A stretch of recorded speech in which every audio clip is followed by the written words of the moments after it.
Bill Bean is going to be on with us in just a moment, and I've got his book that I was reading today. He sent it over to me.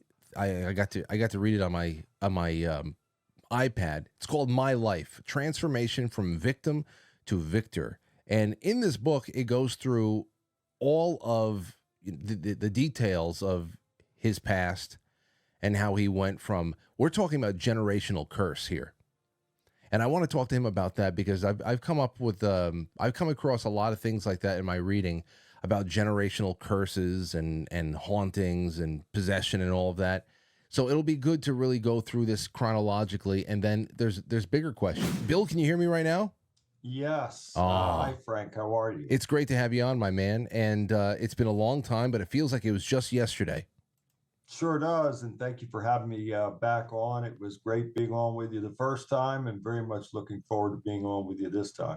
You know, I've talked a lot about that time that you were on, not only because you were the first person that I could sit down with and have a first-hand account conversation about possession and exorcism. I still have not been able to talk to anybody in your line of work since, from any denomination or anything like that. So it was groundbreaking for me because I finally got to ask these questions to somebody who's been, on the battlefield, as they say. Yeah. But the other thing there too is that I've told the story of your arrival at the studio so many times, especially to people in my family, because the synchronicity of you showing up with my cousin as your locally assigned bodyguard is just, I mean, I think everybody's mind was blown with that. So there was just so much swirling around your visit. It was so much more than just the subject matter. Just amazing. Absolutely amazing. Yeah. And your cousin Mike is like a brother to me. I love him dearly. And he was great. You know, he's just doing what he does. Number one, he's my friend and brother. And secondly, he was there to provide security and did a great job at the event. And it was just, it was stunning. It really was, because neither you or I, we had no idea until the last second that, in our phone conversation, that he walks into your studio and that's your cousin. Yeah, I had to ask. And when the pieces coming together was the most fun part, because I knew that there was going to be something astonishing going on. But you brought up that the conference, the summit in Connecticut. Yeah. That was a pretty important conference of exorcists, of people in your line of work. I remember you giving us the background and the bill, who was going to be there, and the subject matter. Tell us a little bit about how that went on, like firsthand account, the guest list, the most astounding testimonies, everything. If that was, where was that? Danbury? It was right next to Danbury. I'm trying to think of the name of the town now, but it was right. Yeah, it was right near, I think, like next town over from east. What was that called? Southbury. That was it. Okay. Frank, Southbury. Right. We're right near Danbury. But what an event. You know, it was packed house. There wasn't an empty seat in the room. And this was another weird thing that took place. Now, everybody, let's see, 1, 2, 3, 4. There were 4 other gentlemen besides myself on that panel, and one was with me in your studio the last time I was on your show, Jason McLeod. Yeah. And I wanted to make sure that everybody had their say. So, and Jason was the same way. Wanted to make sure that all the panelists, I certainly didn't want to step on anybody. I wanted them to speak and let them talk. And I did. And so then I came up last, and it was an amazing thing for several reasons. People approached me after the event. I was the last one to speak, and the event ended after I spoke. Several people approached me and some said that they felt like they were delivered from something, that they felt attachments, and others came up and said that they actually saw entities in the room and departing the room as I was speaking. And another strange thing, Frank, was that, yes, I was speaking, sharing my testimony, my story, just like we're speaking now. But then I started to pray over everybody. I felt like God was leading me because I did feel like there were some people in there that had demonic attachments and strongholds and under demonic influence. And so I started to pray over everybody, the entire audience. I stood up, I was praying over everybody, binding and rebuking and casting out demons that might be in, on, or around anyone there, the room, the property, and people said that when I was doing that and invoking the power of God over evil, that some actually saw these black shadows darting and departing the room as this was happening. So it was astounding, but not uncommon for me because, again, it's not that I'm anything special, but this is how God works through me to bind and rebuke and cast out and evict evil from people, places, and things. And I was very much led to do that. And I had, after it was over, I had a line of people come up to my table, people that wanted me to sign a book or take a picture or to tell me that, they saw these things depart. Others came up and said that they felt that they were that something was taken from them, that they felt like they were under a demonic influence or a stronghold or an attack, and they literally felt that being taken from them by the power of God. So it was amazing, Frank. It really was. Is it something for you where if you're, I mean, can you feel something or see something on attached to somebody without having to really concentrate? Is it at this point where if you were walking down a city street and you're brushing shoulders with people, things will just register for you and you'll know exactly what's going on with a person at this point, or is it a little bit more? You need more time to examine a case. No, it's automatic. It's absolutely automatic, and it's amazing because people are drawn to me like a magnet, and especially people that are, in spiritual dire straits. Frank, I've been in grocery stores. People have approached me. I have been in airports. People have approached me on a plane several times where people approach me, and here I am, 35,000 feet in the air, praying over someone on the plane. Um, I have been one plane ride in particular. It was the last 40 minutes of that trip. I think it was Houston, Texas to Baltimore. I was coming home from Houston, I think. In the last 40 minutes, we encountered severe turbulence to the point that the overheads were opening up and things were coming out. People were screaming, people were crying. Hmm. And I actually had to stand up out of my seat and gather these people together to calm them. And we prayed. And I mean, it was unbelievable. And I really thought myself, maybe this is it because this is not looking good here. But by the power of God working through me, I had the ability to take control of the situation and calm those people down through the power of God and through the power of prayer. So you name it. I mean, I've been in the rent-a-car places. You just wouldn't believe it, Frank, how people they approach me. Now, some have seen me on TV or whatever, and then they want to come up and up, but others don't know who I am, but yet are drawn to me. And all of a sudden, they're telling me all their problems. They've got all these demonic problems, it could be illnesses, whatever it may be. And there I am praying over them. It's just amazing how God works. And again, I claim to be nothing. I'm a human being, I'm a flesh and blood man, but I can tell you this, God has worked through me to do extraordinary things for thousands of people. That I can assure you of.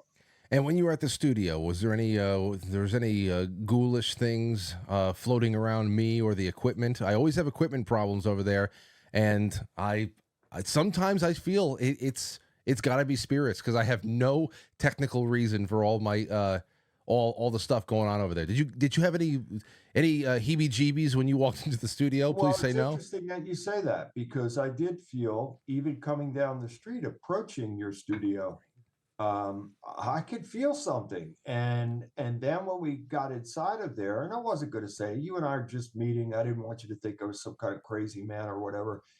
People approach me. I never go to them and say, oh, you have this or that. I don't do that. they come to me and say, and then of course I could give them confirmation by saying, yeah, I feel that, but I don't push myself on anybody to say you've got this, but I did feel something there. Yes, I absolutely did. I actually wanted to, before leaving, I wanted to pray over you and the studio and even the building. I absolutely wanted to do that. But again, we talked about some pretty far out things on the program, and I didn't want you to think that I was some kind of crazy man trying to Well, impose my will on you or whatever. no, I wouldn't have thought that. But that makes it very it's very interesting there. I figured I'd ask. I didn't want to ask, to be honest, but now that I did, we'll have to take care of that sometime. We will take care of it, absolutely. By the power of God working through me, we are going to bind, rebuke, cast out, and evict any type of evil, demonic forces that may be present in there. We bind and rebuke it all and cast it out and off and away and command it to depart and go back to the pits of hell where it belongs. It's very simple. I mean, it's automatic for me now, Frank. I mean, this is what I do every day. I'm almost like a 24/7 operation. I get to bed at 6:30 a.m., sometimes 7 a.m. That's when I get to bed. I help people from all over the world. I've helped people in 55 other countries as well and counting. And I could be up at 5 in the morning, 6 in the morning, doing a session with somebody in India or Australia or New Zealand, Brazil, wherever it may be. It's so this is a worldwide thing. And I just can't thank God and praise God enough, A, for saving me, and B, transforming my life, and then C, putting this calling on my life to help other people. Well, we got to talk about that. But every time you say something, I have another follow-up question, and Sure. I have so many questions about your book that I want to get to. But when you talk about these long nights, long years, jam-packed full of being of service to people and keeping your time open for people who are in need and want you to counsel them. Where would you say, since you are an international figure for many, where do you get the most calls? Whether they be American states, let's consider them countries, whether they be American states or Sri Lanka or whatever, where are you getting the most calls that you say that you're drawn to the most? New York. It's absolutely amazing. I have more clients in New York, and not just in New York City, but upstate, all over the state of New York. From the east side, Whitehall area towards Vermont, all the way over near Buffalo. It's just and every point in between. I've been to every part of New York, and I've helped people from every part of New York and continue to do so. That's something crazy there too. I had a couple of questions based on these conversations that I have listened to many times between Art Bell and Father Malachi Martin in the 1990s on AM radio, and I think it was either in the first conversation between the two of them or the second. So we're talking about 1996, 1997. Back then, Malachi Martin, of course, was a resident of Manhattan. He made the claim that he feels, especially in New York, cases of possession were up 700% or 800%. Doesn't matter. They're still astronomical numbers. And this is back in the mid 90s. I can't imagine that we have turned a corner and have gotten any better since then.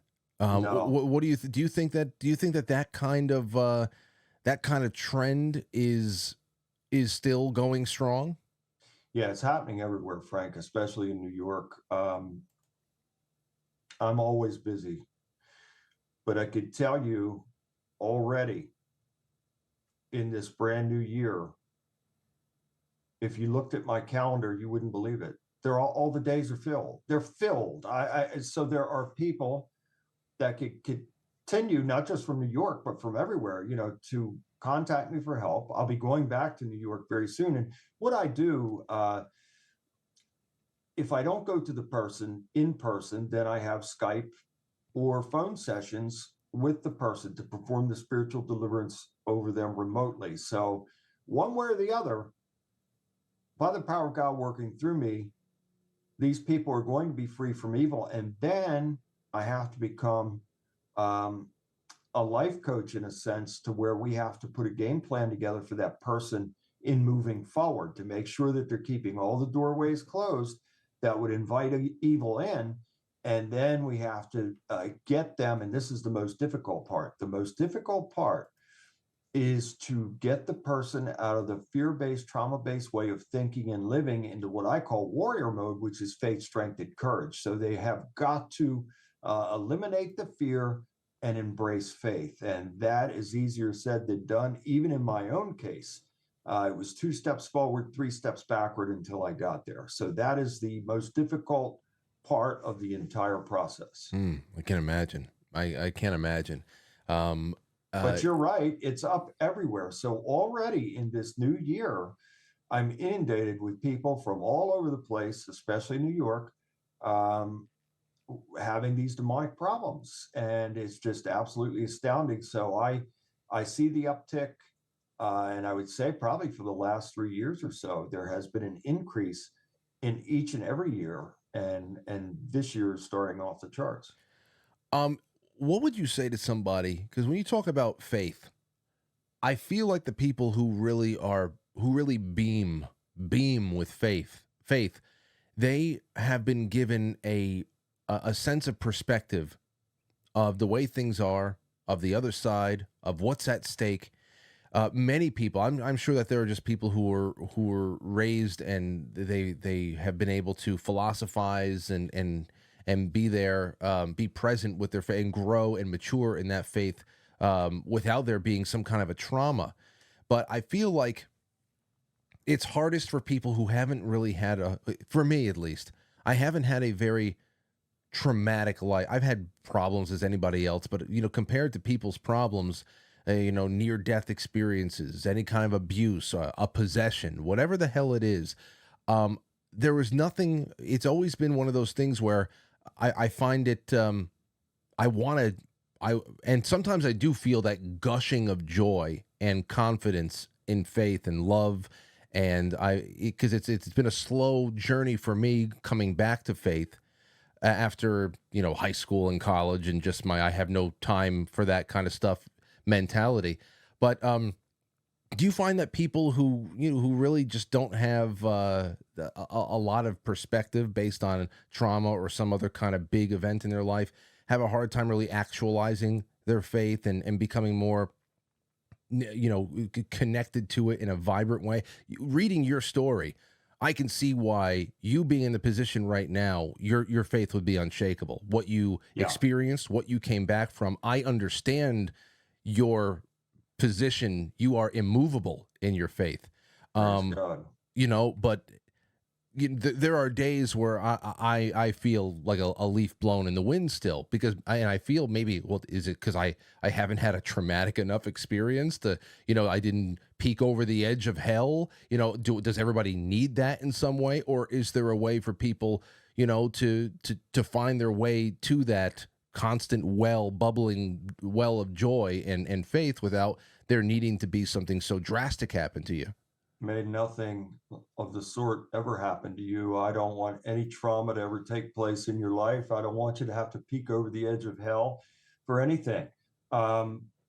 Yes, you're exactly right. I am where God has put me. I am where He has called me to be. I believe that before I came into this world, God assigned this this mission to me. And I firmly believe that it couldn't be where I'm at right now had I not been there to suffer. So it was necessary for me to have had those sufferings and that amount of trauma. I mean, I was physically attacked by demonic forces between ages 5 and 12. That's a lot of trauma. And then I saw a lot of other trauma in the house as well, domestic violence, things of that nature. So I had to experience a plethora of different types of traumas in order for God to have me where I'm at right now. Because I could be the most brilliant man in the world, Frank, but if I've never had the experience, I have no way to relate to these people that are suffering. But having suffered all these things, people can relate to me and they could trust me because they know that I have been there. And so God knows what He's doing, and this is why He chose me. Now, for someone like you, my best advice would be to listen to people like me. And I pray that God would put it on your spirit to say, this man's real and authentic. This man is not just a spiritual warrior, but I am a teacher and a watchman as well. And I strive for excellence in each and every day of my life. Why? Because I'm committed to God. And if I'm committed to Yahweh, that's his name, listed 6,823 times in the Bible, replaced with the title of the Lord. If I'm committed to him, I'm committed to excellence. And if I'm committed to excellence, then I refuse to lose. I refuse to lose. I refuse to be a victim to anyone or anything ever again.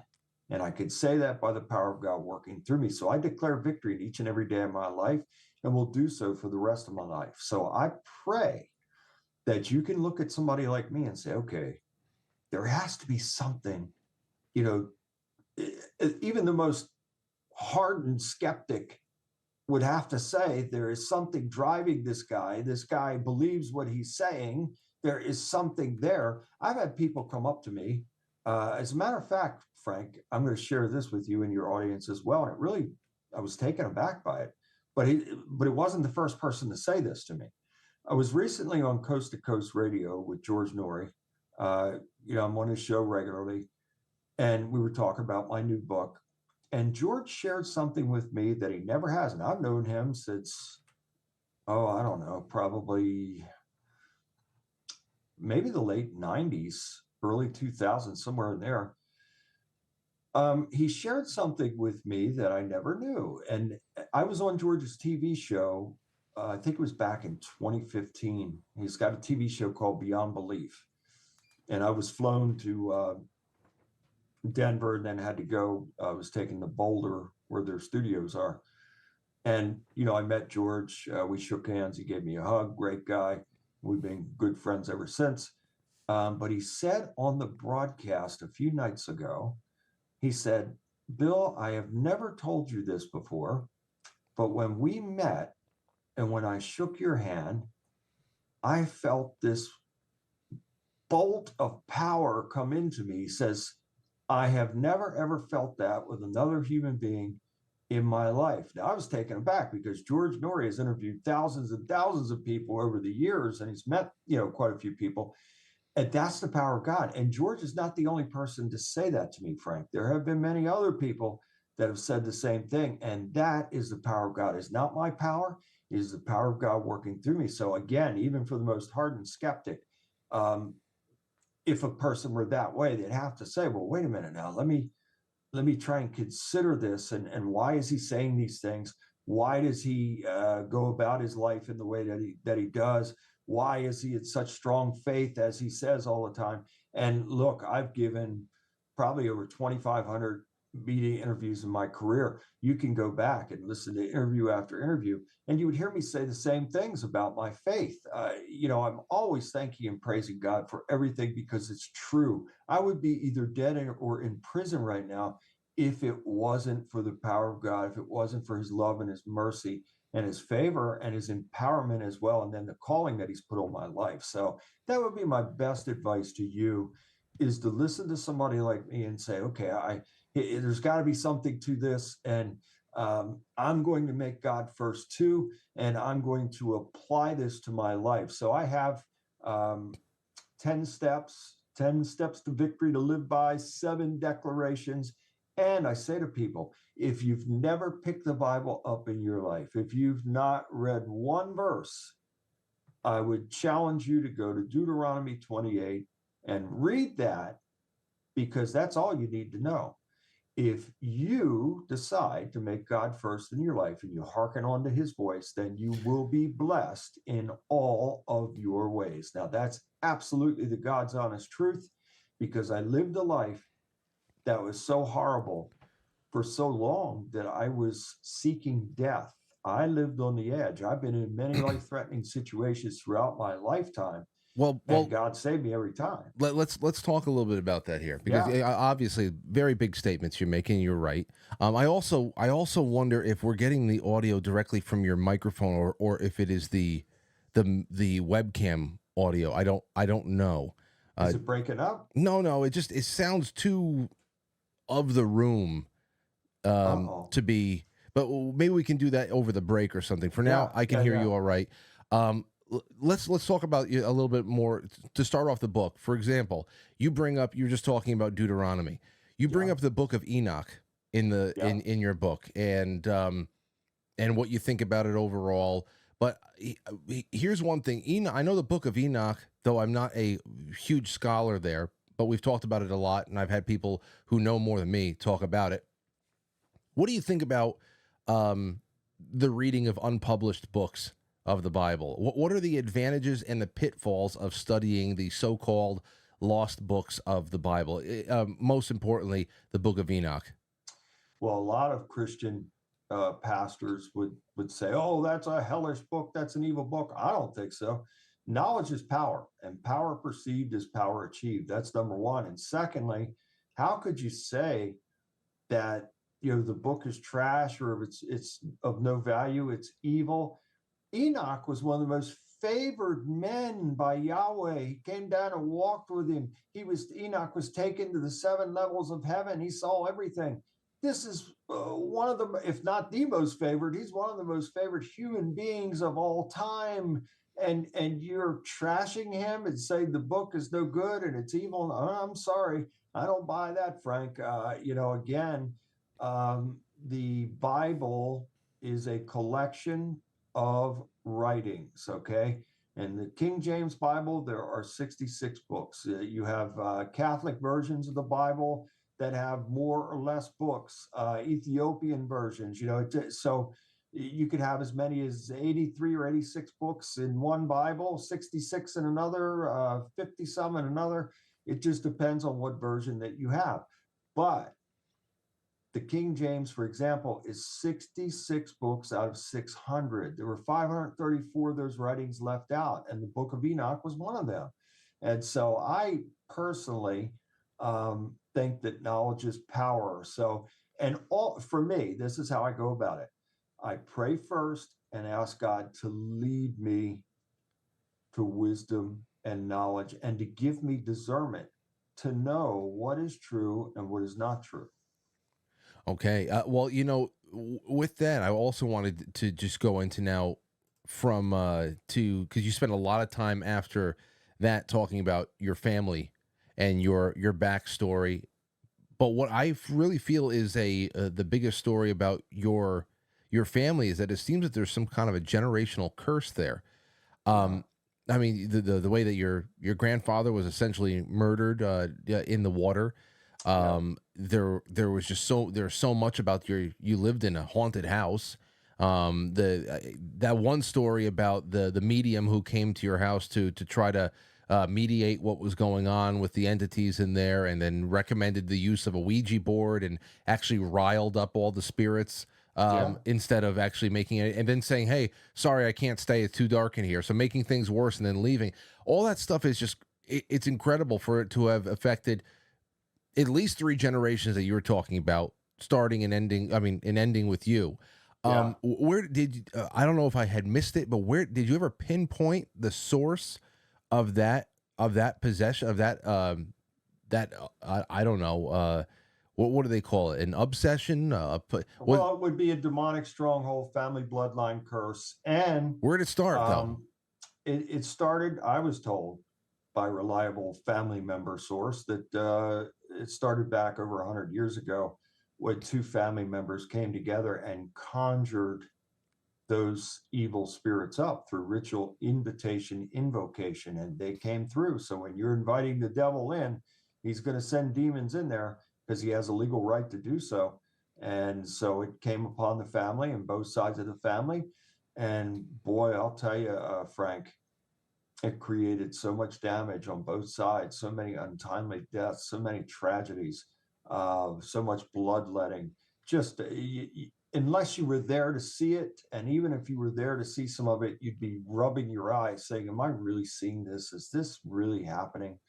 But an evil was unleashed that was so powerful um, and devastating See, that it destroyed my family.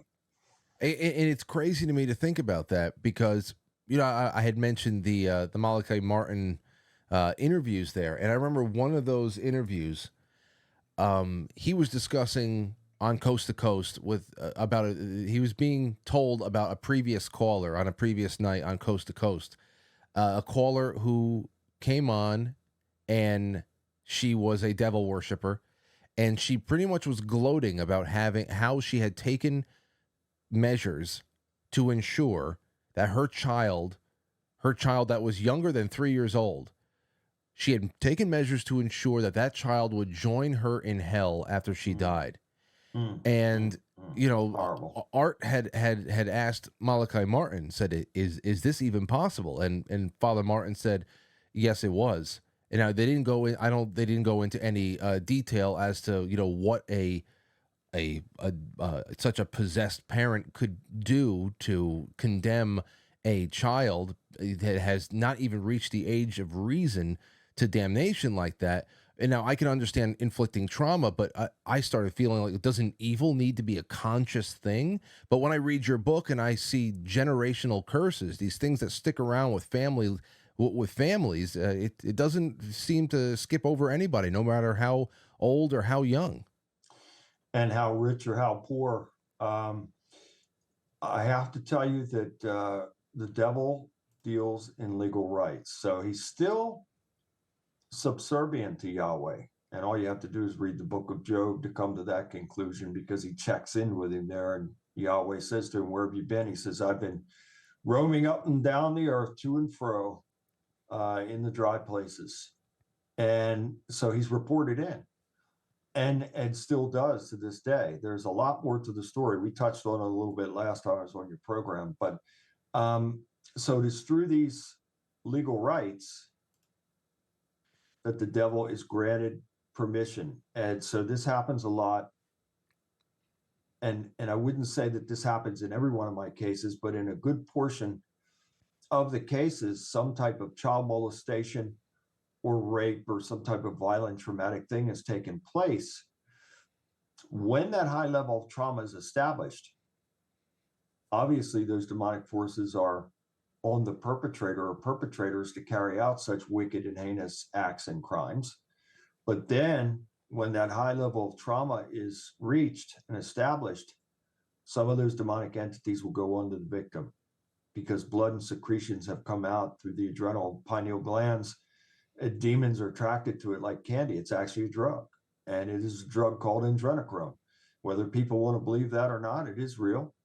And there are those out there, and they know who they are. And more importantly, God knows who they are that are consuming it. It's the most addictive drug on planet Earth that we know of, most expensive as well. And demons are drawn to it, and some humans are drawn to it as well. And so the demonic entities will stay on the victim until someone like me comes along, by the power of God working through me, to evict them.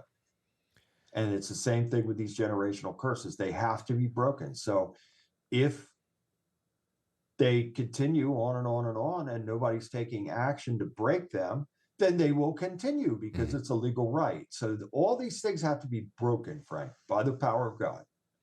You brought up their drug like adrenochrome. Yeah. But there are other conditions now here too that I often wonder about in the streets and what you see and going on in society. The conditions in some streets of American cities is getting worse, like with these zombie drugs, unchecked mental illness, trauma, of course, broken homes. It just creates a lot of bad behavior and cycles, of course, of abuse that is very hard to break, especially with no good mentoring or anything like that. But it leads to a lot of random and sometimes not so random acts of violence. And it just seems to be sometimes evil for evil's sake. But still, in a setting that has so much variety of severe cases playing out all at once, how does someone like you know which cases are purely a spiritual malady? Or, for example, like what is something that will always stand out among drug addicts and schizophrenics or anything like that? Some drugs will grant you superhuman strength to a person, for instance, But Yeah, if they, and I've experienced it. but a drug can't make you levitate. They can't make you speak make you speak fluent Latin if you've never taken a foreign language class in your life. What are some of the things that will make you say, no matter what's going on with this person chemically or otherwise, there is a spiritual element to this that is unmistakable? And there's always a spiritual element to it, Frank, and I'll tell you why. Because all life operates on frequency and vibration. So, and that principle is based on when Yahweh spoke the world into existence. He did so by the frequency and vibration of his voice. So, therefore, all life operates on that principle. If we are on high frequency, high vibration, life is good, life is positive, we are moving forward. But if we're on low, life is horrible. It's like the person has the black cloud over their head. Nothing ever goes right. There's always a problem, a situation, a drama, a trauma, never an answer. And so when people, and a lot of people, not all, but a lot of people turn to drugs and alcohol because they have experienced some type of trauma in their life and they're not getting it spiritually dealt with. So therefore, they're escaping reality by being under the influence. So a person that is under the influence of alcohol, the word alcohol goes back to Egypt, alcohol, algol. That means flesh-eating spirit. That's alcohol. Now look, there's nothing wrong if a person wants to go have a dinner and have a couple of drinks, or they come home from work and they want to have a couple of beers. There's nothing wrong with that. But what goes sideways is when the person becomes inebriated, when they become intoxicated. Now you've crossed the line, and there's a legal right for those demons to come in and create a variety of damage. How many times have you heard a person, oh, I did that, I said that? No, I couldn't have done or said that, but they did some crazy stuff and they don't remember anything because those demonic forces took over while the person was being poisoned by the spirit of alcohol and created damages. Same thing with a person that's abusing drugs. That is the spirit of pharmakia, which means sorcery. The devil knows this. He sends demons in when the freak. So his agenda, of course, is to keep the frequency and vibration lowered. This is why in America we have what we have now, and we are where we are as a society. You touched on the cities. Now, when I first started, this journey as a spiritual warrior, I've been to every city in America many times over. And my first time around, a lot of the cities were nice, and I thought, wow, what a beautiful place. And then I'd come back, and it was like all of a sudden this urban decay had what was once a beautiful city is now a garbage pit, and this is all by design. So Yeah, I guess, and it's a good point right there, and just fine focusing in on this is all happening to us within one lifetime. yeah, It's I'm even old enough to now be able to see a striking difference from 20 years ago to what's going on now. Just what's the general accepted culture, everything. It's really, really crazy the acceleration that has we've witnessed. so what fuels all of this is the media. Okay, so entertainment industry, the media, even sports now, it's all corrupted. And I was once an athlete. I was a great athlete. And I love sports, and I loved watching professional sports, baseball, football, whatever it may be. I don't watch any of it anymore. It's all corrupted. I'm sorry to say it. And it's all designed to lower the frequency and vibration. All you have to do, and I do these shows once in a while, my little warrior mode show, just pick out the top artist of today, um, read their lyrics, and you'll get your answers. This is all designed to keep people on low. If you can keep the frequency and vibration on low, you can have that measure of control over the people, and you can absolutely keep them enslaved. And that's what we're seeing when you have people that are called influencers.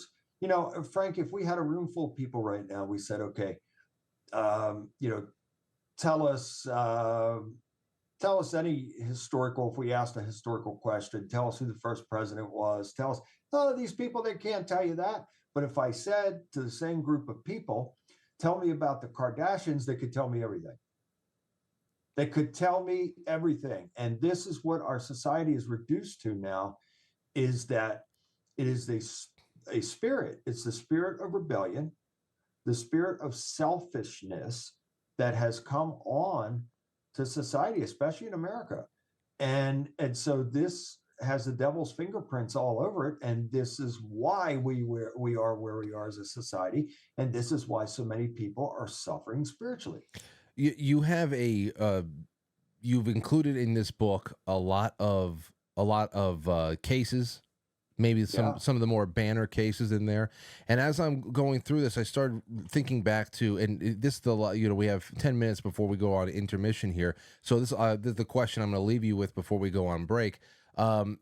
You you had this conference in Connecticut after we had our first meeting in New York last year, and you mentioned that you had a few Catholic priests that were there with you, or that you've had a few Yeah. Catholic priests that come in and out of your life over the course of a lifetime. I know that there was somebody of a higher rank in the Catholic Church at your exorcism conference in Connecticut. I don't know if he was a bishop or something. I forgot what you Archbishop, yeah, Archbishop. Archbishop Enright, yeah. Okay, so my question is, what have you learned from exorcists who operate within different traditional rites, like Catholicism, other denominations, whatever? How often have you discussed with other exorcists that are maybe a little bit, a little bit more denominational than you, or coming from one order or another, but you're all on the same page? You know who the enemy is, and that's what you are designed and you vow to work against. How often do you guys discuss your methods, your successes, your failures? Is there anything you've ever learned from anybody else's methodologies, or anything, war stories with other exorcists? I'd like to hear you guys talk to each other. Well, we had some great conversations, but I got to be honest with you, Frank, and I have the utmost respect for those men. Love them, but I haven't learned anything from any man. It is God that called me to do this work.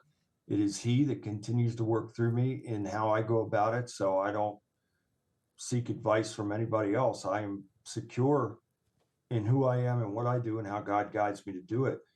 We did have uh, some amazing conversations, and another amazing thing happened there. Archbishop Enright, Bishop Long, um, Bishop Cloud, uh, they all deferred to me to lead them in prayer and to sort of be centered around it. It was amazing. I just absolutely mind-boggling. These are great men with just a ton of experience and many years of experience, and they have all these degrees and doctorates and this and that. I mean, it's just they're very impressive individuals. But somehow, again, by the power of God, I was the one that ended up being like the director or whatever you want to say. And I wasn't trying to direct anybody, but they were deferring to me in prayer. We were having prayer.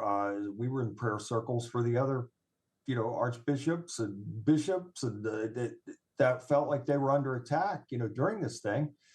And I was leading the deliverances and the prayers and all of that. So it's just absolutely amazing. It is all the power of God. It is not me. You would never ever hear me say that I'm anything special.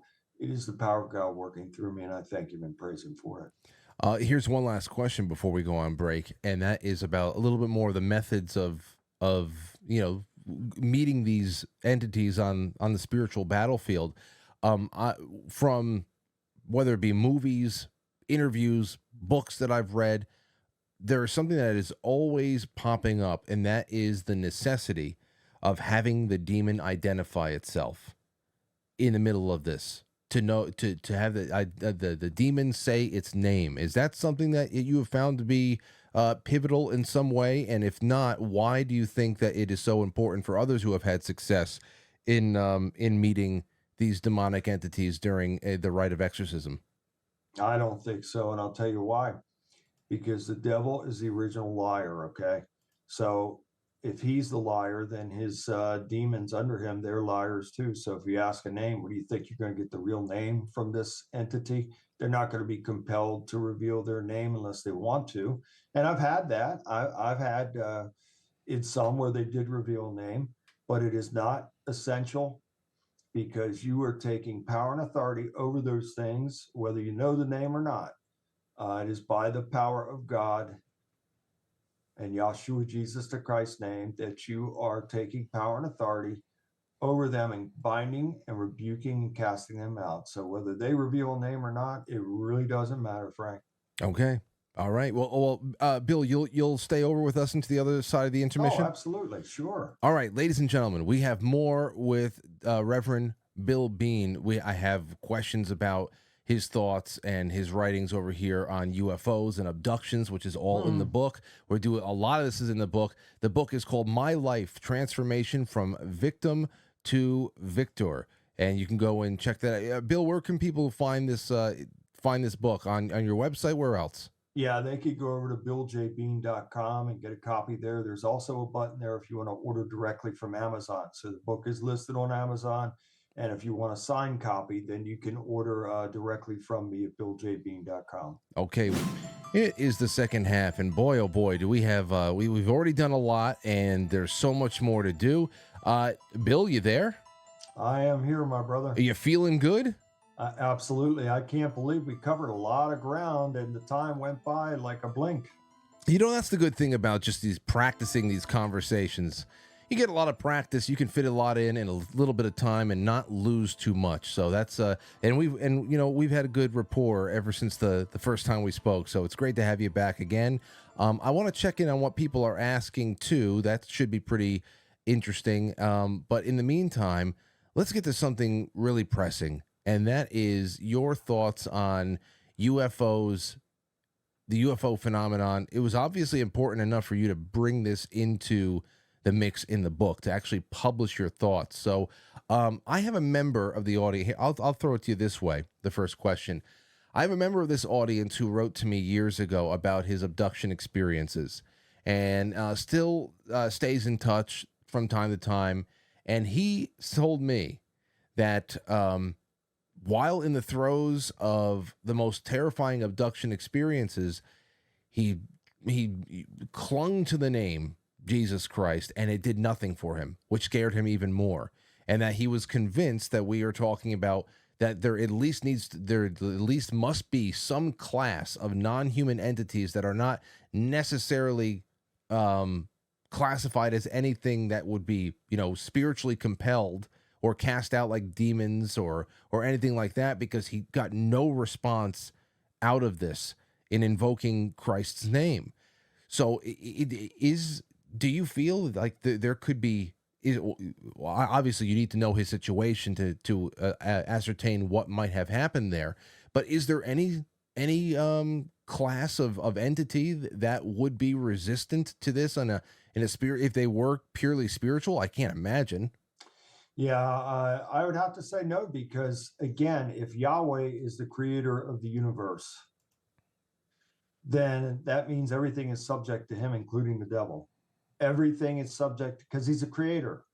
How can the created overpower the creator? It can't. It's impossible. So if he is the creator of everything, including the devil and these otherworldly beings, then they would all be subject to him. Now, you hear me say something unique to what other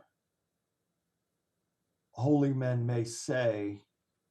You would hear them, and I'm not knocking them, you would hear them say, in the name of Jesus, or in the name of Jesus Christ, or Jesus of Nazareth. You hear me say, by the mighty power of Yahweh and his mighty and holy name, Yahshua Jesus the Christ's name, I invoke the power of the creator of the universe first. Now, that's no knock against anybody that's just saying in the name of Jesus or whatever, but I make sure to invoke, and in Hebrew, that wouldn't be welcome, because the Jews, they had come up with this idea that the creator's name is too holy to say. Therefore, they don't utter the name of Yahweh because it is too holy to say. I disagree with that, because the scripture says those who call on the name of the Lord shall be saved. And anywhere you see Lord in caps, that should say Yahweh. Those who call on the name of Yahweh shall be saved. He is the creator of the universe. And his son is Yahshua, Jesus the Christ, the Melchizedek, the high priest, the Christos, the chosen one. And he has another son, in my opinion, that was once the choir director in heaven. He held such a high position, and he was so blessed and favored that he had jewels on him, and he had pipes that were built inside of him because he was a musical being that was in charge of the praise and worship music until he was reassigned as the adversary to mankind. And that is Hasatan, Satan, Lucifer, Belial, the devil, whatever you want to call him. I did not know that was his previous occupation. Yep, that was his first gig. And when he started his rebellion, he was cast out of that position and out of heaven with a third of the angels, the B'nai Elohim, the sons of God, that were cast down. And what were they cast down in? Flying craft, UFOs, Frank. Psalm 68:17 says the chariots of God are 20,000. And so why would Yahweh have these flying chariots? I don't know. I don't know the answer to that, but he does. And they are called Merkabah. And so when the devil and a third of the angels were cast out, I believe they were cast out in those flying craft. They came down here to earth. They took human women, had unnatural sexual relations with them, producing a hybrid offspring of giants called the Nephilim. And the Nephilim were man-eaters. They were wicked. You couldn't sustain them, and that's why Yahweh caused the great flood. And I believe that some of those Nephilim escaped in flying craft when the flood came, and they went to places like Mars and Saturn and Jupiter and places like that, and then came back after the floodwaters receded and started all over again, but on a lesser scale to sort of be under the radar to where they wouldn't be an irritation to God. And it has continued on from there. And furthermore, and I talked about this on your show the last time I was in studio with you, I firmly believe that the Nephilim are what these demons are. They're disembodied spirits, and they're seeking host bodies.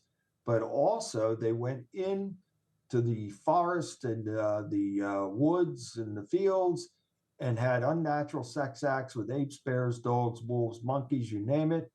And those are the Bigfoot, Sasquatch, Sabe creatures. They are the offspring of the offspring. They're every bit as much supernatural as they are a flesh and blood creature. It is all linked together, all of it. You are not the first person who has said on this show that these are physical vehicles, that the war in heaven was a kinetic war. Me growing up thinking about the fallen angels that were cast down. There was a rebellion in heaven. I keep thinking about, okay, well, they're in heaven.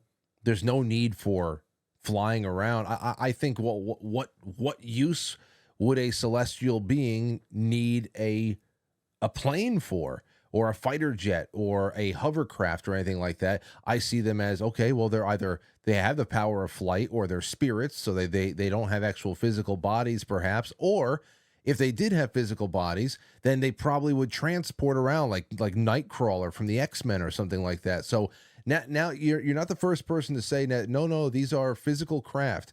And then it starts making me wonder, so as far as crash retrieval goes, were any crafts that were, people say that this did not have earthly origin. Did we ever recover craft that was created in heaven? That I don't know, but I do believe that they certainly have craft in their possession that, and again, even the demonic craft, which I think they're called Vimana, they're of heavenly origin, because obviously Yahweh had the heavenly host or someone designing those craft for some reason. So I guess they would be of heavenly origin when we really think about it.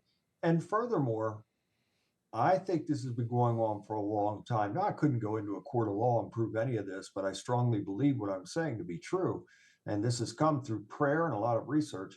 I do believe that our government in the shadows, in the alphabet agencies, and other governments around the world have partnered with these demonic entities And so I believe that the devil himself has been given this short time to have control, and he is giving orders to some of these reptilian entities that are giving direct orders to our power elite on the earth here, especially in America. And this is why everything is upside down and backwards. And so they're carrying out these missions. And I think that deals were made for technology because, Frank, all you have to do is study about the last 100 years, and you'll say, how is it possible that we have evolved from the horse and buggy and to the simplest of things to now, you know, anything and everything is possible. How could this have taken place in such a short amount of time? Well, I believe it's taken place because there have been agreements and treaties signed that these entities would give technology in exchange for the right to abduct certain citizens and target certain citizens and study certain citizens unabated by our government. Well, is this what Tucker Carlson has been referring to? Have you seen any of these UFO comments he's been making? He's been making comments that look like they would fit in line with what you're talking about here. I don't know if you've seen those. I haven't seen it, but I can believe it. If he's saying that, then yeah, I mean, I would be in agreement with him. And it's all coming out now, Frank. We've got, this story that just recently happened in Miami. Now, there's something to that. Now, people can dismiss that all day long, but this story has grown legs. This story is a worldwide story now. It has gone viral. There's something to this. Now, I don't know exactly what happened there. I wasn't there, but I can tell you one thing. As someone that was involved in a riot, before I was a spiritual warrior, I was a physical warrior. I ran nightclub securities for many years in the Baltimore area, and I was once involved in a riot with over 30 people fighting, and I think it was like 14 police cars responded to that, a bunch of ambulances as well. But this Miami thing, I know, was supposedly a few kids, fighting and throwing fireworks and sticks. It looked to me, by what I saw in the footage, it looked like it was 80 or 100 police cars.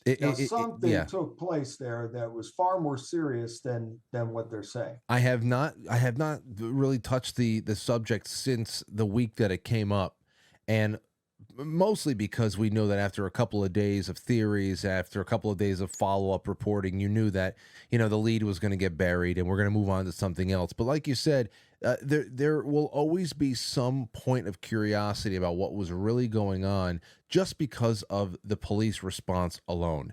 That was obscene as far as an overreaction goes, especially if you're just talking about a couple of kids swinging sticks at each other. It made no sense. But, when you talk about trade-offs, I often wonder, what the hell kind of collateral do we have to offer up a demonic entity? You can say, well, you take certain class of citizens, they need, bodies for this and that. Maybe they're a hybridized, but you're thinking, this right here sounds like a little something that we would be so lacking in something that we can offer up as collateral. Because if they wanted people, just take them. I mean, what are we earthly creatures going to do to stop anything that was created in heaven? And that's the other thing that comes up for me when I think about this stuff, is that, can human beings even reverse engineer craft that were not made on earth? If they're made from heavenly material, unless you're saying that heaven has physical locality now, and we're getting into that, because I grew up thinking of heaven as some kind of a wispy place among the clouds where we're talking about spiritual, metaphysical concepts, nothing that was actually set in stone. And there's just so much here that contradicts the way I was brought up, thinking about reality, that I don't even know where to start asking questions. Well, I believe that heaven's a physical place, absolutely. And I also believe that it is easier. Yes, these entities could impose their will and just do whatever they wanted to do without any type of recourse, but then it would be exposed. So they operate in the shadows. So you'll find that in all demonic infiltrations, they operate in the shadows, and demons hide in the dark places because they like the low frequency, low vibration. They like the dark. They embrace the dark. They want to stay in the shadows. They are shadows. And so it would shed light on the agenda. So suddenly the world would wake up to, what the purpose and agenda would be of these entities that they're trying to carry out against the populace. So therefore, they have to operate in the shadows, clandestine, and furthermore, there are wicked sellouts, so-called human beings that have really, to me, are no longer human because they have sold out and they are working for the dark side, and they are in partnership with these demonic forces, and they are by and large super wealthy, super powerful, and have all the creature comforts of life. But what they don't have, and they forfeited, is their place with God and in his heavenly kingdom. So they better enjoy every second that they have on this earth, because when their time is up, wouldn't want to be them. See, that's what there's the folly we talk about all the time. It's a concept from a book that or an author that we have discussed on the show over the years. The concept of the warrior's folly, getting up every day, picking up your tools, going out to work, knowing that, there's a lot of things going against you. And of course, even after so many years of perhaps productivity, there's always death waiting for you in the end. Why do we wake up every morning and go out there and fight the good fight when it's impossible for us to, so-called win? There's no bigger though, Bill. There's no bigger warrior's folly than the thought of those entities that have rebelled against God up in heaven and have come down here to do their work, knowing that they can never, ever hold a candle to the power of God. Why are they compelled to stay in rebellion, knowing that there's never going to be a way of winning? And that's their first question. Because they have such a level of hatred for mankind, because the devil has that level of hatred for mankind. He lost his spot. He lost his anointed spot as the musical director in heaven, a son of the Most High Elohim, Yahweh Elohim. He is the Most High Elohim. The first commandment, you shall have no other gods before me, because there's gods under him, the Elohim. Yahweh is the Most High Elohim. And so the devil, a son of Yahweh Elohim, had such a high place in heaven and was privy to a lot of Yahweh's ways and secrets. And he took that with him down here. And that's helped him in this rebellion. But he lost his spot, as the choir director, the 24/7 praise and worship music to our Creator. And so he lost his spot, reassigned as the adversary to mankind, and he hates us that much, and his demons hate us that much. Their mission is to kill, rob, and destroy. So they're very driven by that and that alone to carry out destruction against mankind. And why does God bind himself or hold himself back? You were talking about these demonic entities that will make deals with earthly governments, which I seriously do not see the point in. They can just take who they want, what they want. Why they would give us technology in exchange for that, I don't understand. Even when we talk about alien, like let's say I bring on a guest that wants to talk about their theories and their evidence for intergalactic treaties and deals that have been made between earthly governments and aliens, that representatives of civilizations that are potentially millions of years more advanced than us.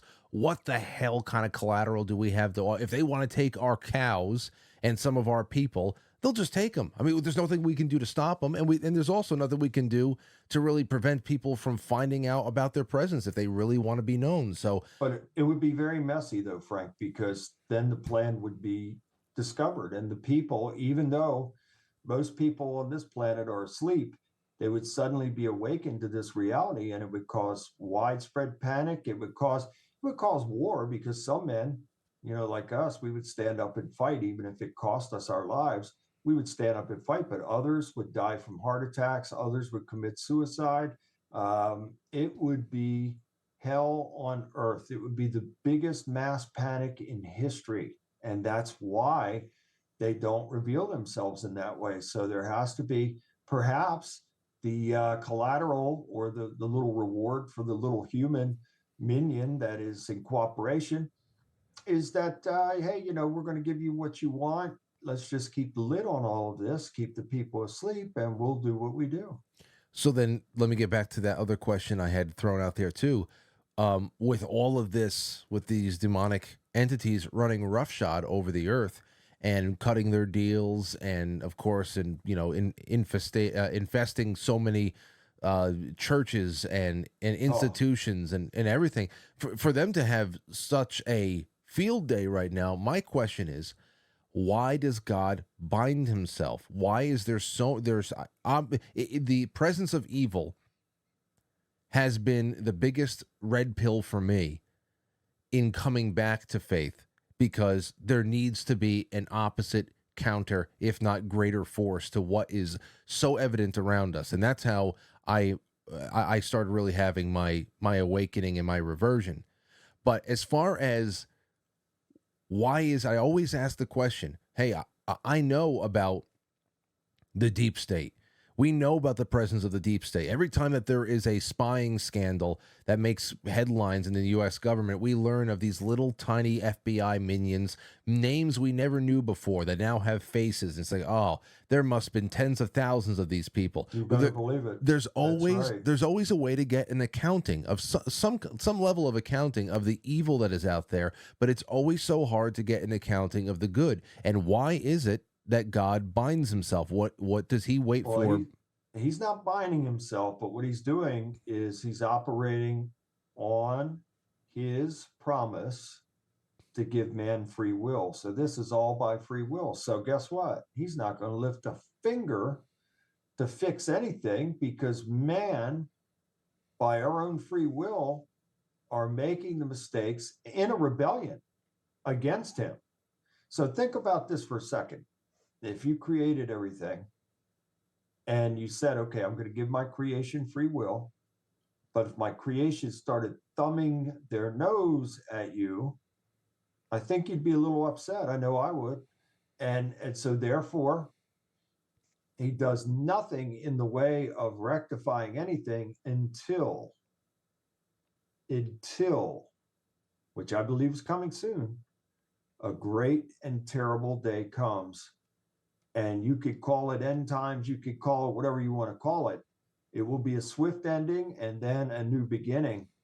But I do believe that day is coming, Frank, and it's coming sooner than later. Okay, so then I have a couple of questions from the, let's see here, a couple of super chats from the audience. Lark Star said, happy birthday to Nikki, our favorite mod. Much love your way. Thank you, Lark, and happy birthday, Nikki. 925 Wild G says, for you, Bill, is Satan Lucifer? And if not, what's the difference? I hear, this is a great question, because I have heard so many people say, no, they're not the same thing. They're different entities. One's a subsidiary of the other. What is the categorization here? There's so many different names for the devil, just like there's different names for God as well. So I say Yahweh, and you can research that, and the scholars are all in agreement on it, that Yahweh is his name. But if you went to Hebrew people or Jews or different people, they say, no, it's El Shaddai, Adonai, and on and on and on. Same thing if you went to Jehovah's Witness or whatever, his name's Jehovah or whatever. There are different names, and I believe that for the devil as well. So I, like you, Frank, I've seen that to where they said, oh, they're different beings and all this. I don't think so. I think there's one chief of the demons. And again, is his name Hasatan, Satan, Lucifer, Belial? There are many names for him. I think it's all pointing to the one chief of the demons. The Sentinel asks, can you please ask Reverend Bean, has he ever encountered someone who was delivered from possession and then became repossessed? Not repossessed, but I will say this.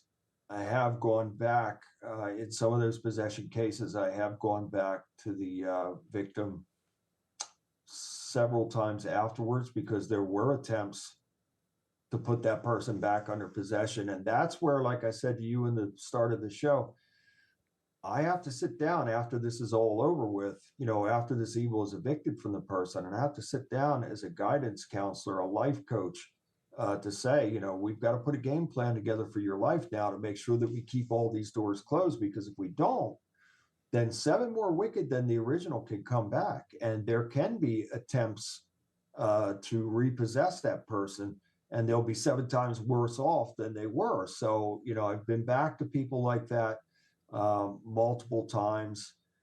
And it's all a part of, like I said also earlier in the show, getting the person out of that fear-based, trauma-based way of thinking and living. Because a lot of times people go, yeah, but what if it comes back? So they've got one foot over in faith, but they're keeping the other foot back in fear because they're saying, yeah, but what if it comes back? So now you're not in faith. You're not totally in faith. You still have a foot in fear. Yeah. And that gives a legal right to the devil to come back and bring demons back in. I have one here from Joyful June. Says, why does Mr. Bean think that the devil is a son of God? Isn't Lucifer supposed to be an angel? That's what they say. But look, there's only one creator. His name's Yahweh. So therefore, everything is created by him, okay? And that includes the devil. Do you think the devil has the power of God? Absolutely not. He's a little flea compared to the power of God. We're minuscule, little microscopic things compared to the power of God. Psalm 145:3 says, great is the Lord, greatly to be praised. His greatness is unsearchable. We can never attain that. And the devil wanted to attain that, but he's like a little flea, and he is a created being created by our creator. I have one last question for you, Bill, before Sure. we remind everybody where they can get the book and where they can listen to you on Friday nights. And I think that over the course of this conversation, we might be able to piece together what your answer would be, but I'm just going to give it to you anyway. Especially this past week with the summit at Davos going on, we're perpetually reminded that we live in a time where the enemies of a free humanity have never felt more safe and confident in expressing their visions for a global biosurveillance state in which nations and churches alike are nothing but administrative states for their vision, their network. True. It's a godless existence, and it's horrifying as well. My question to you is, how can the concepts of your book and your life's work now be applied to not only individual cases, haunted houses, generational curses, anything like that, but how can it be applied to what we are facing as a planet? Because obviously there's no legislating our way out of this. There's a major confrontation, and a lot of people are not, they're not happy with the concept of just waiting until God steps in. There needs to be action from humans. There needs to be something, but what is that? The best thing that we can do, the most important thing, the wisest thing, would be to develop a real and authentic relationship with God. Trust him, make him first, hearken onto his voice, and you will be blessed, and he will keep a covering over you. Your life won't become perfect, but I guarantee you one thing: he'll help you to meet the challenges and overcome them. That's the difference between the person that has a real relationship with God and the person that doesn't. You could go to church 24/7, but if you don't have a real and authentic relationship with God, you've got nothing. So you got to get real. You got to get real with God, and you got to get real with yourself. I don't care what any of these people do, because I know they're all wicked, and I know they have the worst of intentions for mankind. Their intent is to, we're already enslaved, all of us. We're already enslaved by this beast system that we're under. But they want to make it to where they have these little 15-minute cities and put people in these little boxes to live in, and you'll have nothing and love it. You'll eat bugs and you'll love it. This is the agenda, and the devil is working through these people to carry out these agendas. So what's going to happen is one of two things. either that great and terrible day is going to come soon, like I just talked about, or God is going to raise people up to say enough, and there's going to be a revolution in this country and probably on this planet like never before. Because when the people finally awaken, oh boy, Frank, Mm. if millions of people joined together and said, you know what, we're not taking this anymore, we're going to rise up against this, that would be like nothing that's ever been seen on this planet before. That the people would come together for one common cause, and that would be to rid the world of all the evil scumbags that are working for the devil and perpetrating all of this against the good people of planet Earth.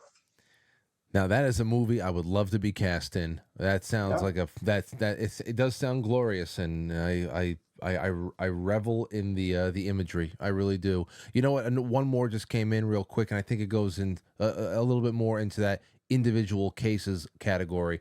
Carlos Carrera says, Reverend Bean, for those who cannot afford hiring an exorcist, what can we do to aid in deterring demonic entities? So I guess as a preventative, or deterring, or making them go away. Either way, what can people be doing if they don't have someone like you in their lives? Well, Carlos, I would urge you to reach out to me. Send me a message. I want to know what's going on in your life, and I'll do anything and everything that I can by the power of God working through me to help you. And B, go to my website, BillJBean.com, click on Prayers to God, and start saying those prayers daily. Make them a part of your life, because I'll give you a quick outline of how I go about things. And Frank, no way do I claim to be perfect. I am far from perfect, but I'm real and authentic, and I try to be a good man, and I try to do and be the best that I can be every day of my life. Um, so what I do, first thing that I do when I open my eyes every day is I thank God and praise God for the day. Life is a gift. We are not promised tomorrow. We should thank him and praise him for every day. Then I get on my knees, I pray.